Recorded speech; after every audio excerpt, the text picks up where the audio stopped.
to the InfoWars Nightly News. I'm David Knight. It's Thursday, September 12th, 2013. Now tonight, we're going to look at the American regime's credibility. It's an absolute freefall. We've got the former leader of the KGB lecturing America about the rule of law and trying to stop the American regime from expanding the Middle East war into possibly a world war. We've got the former leader of the CIA being jeered and heckled. We've got Harry Reid wringing his hands about independent-minded congressmen, calling them anarchists. And although it's hardly news, we have yet another official being caught in a bold-faced lie, committing perjury to try to cover up criminal activity. That's with the IRS. Now, earlier today on the Alex Jones radio show, although we're not going to play it here on the Nightly News, Alex talked to the widow of Ibrahim Todashev. Now, if you remember, Ibrahim Todashev was taken into custody by the FBI to question him because he happened to know one of the patsies in the Boston bombing. He was shot in the heart 3 times, once in the liver and then in the back of the head. It was nothing but an execution. Clearly, from the wounds, it was an execution. This is the kind of regime we have in America now. This is the kind of criminals who are running our government. This is what we expect from a banana republic, an authoritarian regime. Don't tell me that if the FBI would do this to somebody and everybody knows that they killed this guy when they took him into questioning, don't tell me that they wouldn't kill a high-profile journalist and try to make it look like an accident. They tried to shut him up. They tried to intimidate other people, but all it's done is make us more angry. We've got people who are sick and tired of the lies. We're sick and tired of the corruption. We're sick and tired of the spying and the endless war, and this is what it looks like. This is General Petraeus. He's over manslaughter right here. You disgusting imperialist! You're nothing but a disgusting imperialist! Now, those are college students, but this is not like the Vietnam War. We've got middle-aged, middle-class people protesting the war. We've got Democrats, Republicans, Occupy Wall Streeters, Tea Party people who are protesting the banker bailouts and the NSA. We've got congressmen speaking out on both sides of the aisle, and we've got small businesses and unions who are angry about the service sector, part-time economy, and poverty that's being forced on us with Obamacare and other kinds of regulations coming from this regime. Look at what Harry Reid had to say. He's very upset. He's very upset about what's happening in Congress. He said, the anarchists have taken over. They've taken over in the House. Now they've taken over in the Senate. People who don't believe in government, and that's what the Tea Party's all about, he said, are winning, and that's a shame. No, Harry Reid is wrong about that, like he's wrong about so many things. The American people are not anti-government. They're anti-authoritarian government. They're anti-totalitarian government. They want a constitutional republic that respects their rights. And they're angry about the U.S. government supporting al-Qaeda. We've got people like Dennis Kucinich, former Democrat congressman. We've got a Republican Senator, Ted Cruz, both talking about how the U.S. is al-Qaeda's air force. Everyone knows that American government is supporting al-Qaeda. At the same time, they're using it as an excuse to take away our long-fought civil liberties.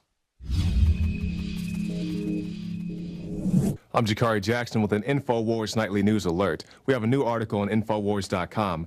CIA begins delivering weapons to al-Qaeda in Syria. The United States has officially announced it is now delivering lethal aid to the rebels engaged in attacks against the Syrian government, according to the Washington Post.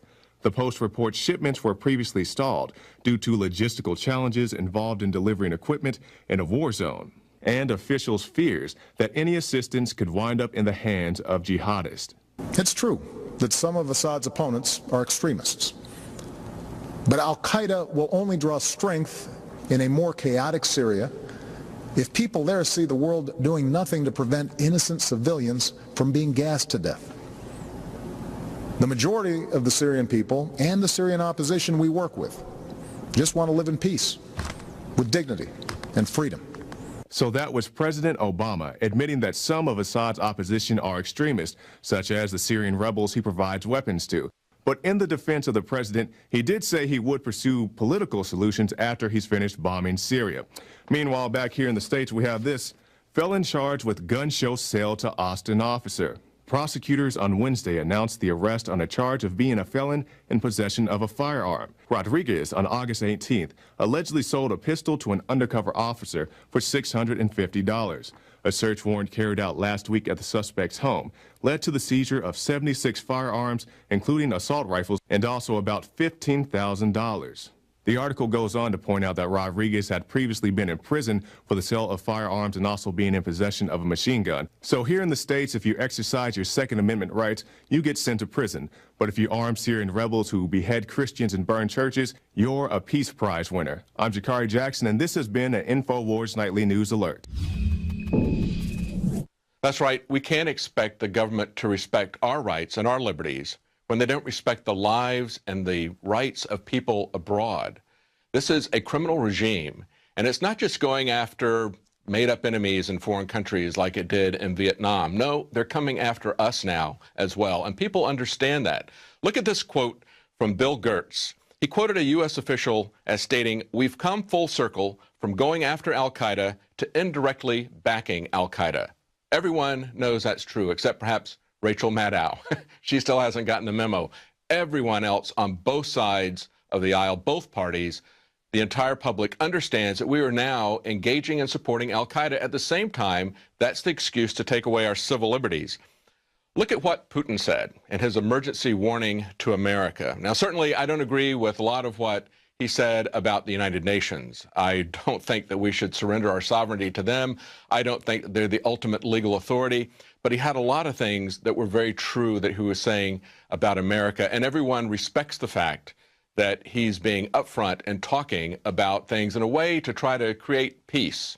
And hopefully we can have peace and not make the war broader, not prolong it, not expand it into a broader war throughout the Middle East. This is what he says about false flags. He says, "No one doubts that poison gas was used in Syria, but there's every reason to believe that it was not used by the Syrian army, but by opposition forces to provoke intervention by their powerful foreign patrons, who would be siding with the fundamentalists." That would be us. That would be the American government. He then went on to talk about weapons of mass destruction and their proliferation. He said, "The world reacts by asking, if you can't count on international law, then you must find other ways to ensure your security. Thus, a growing number of countries seek to acquire weapons of mass destruction. This is logical. If you have a bomb, no one will touch you.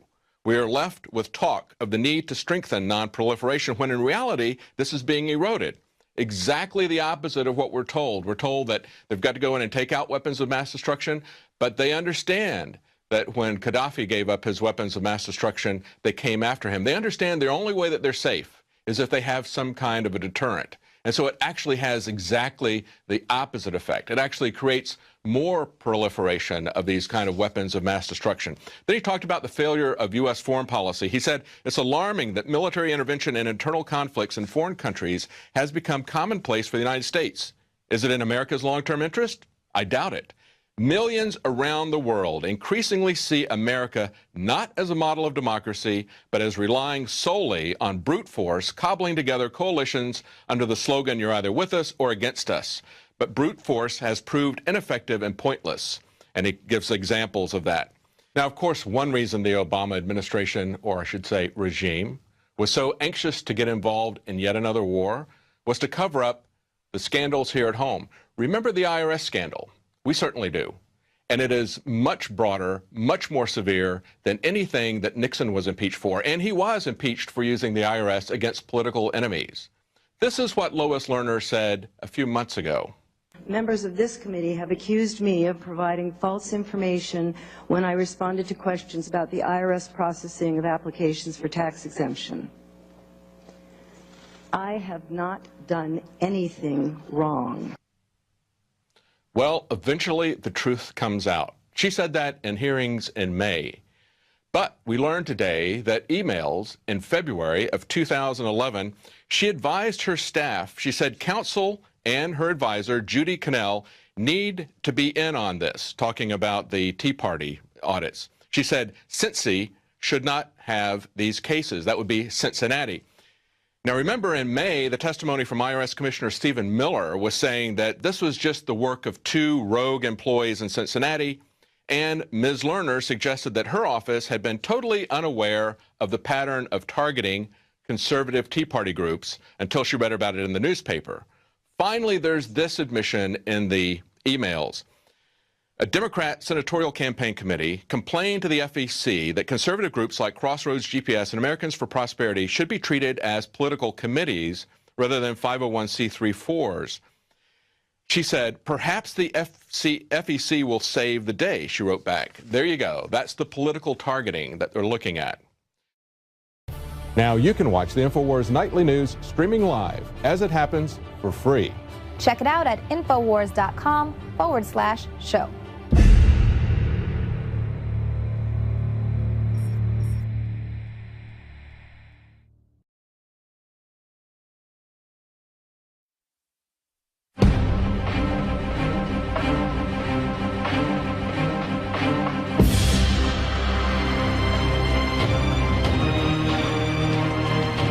It's time for humanity to stand up in the info war. You want to fight? You better believe you've got one.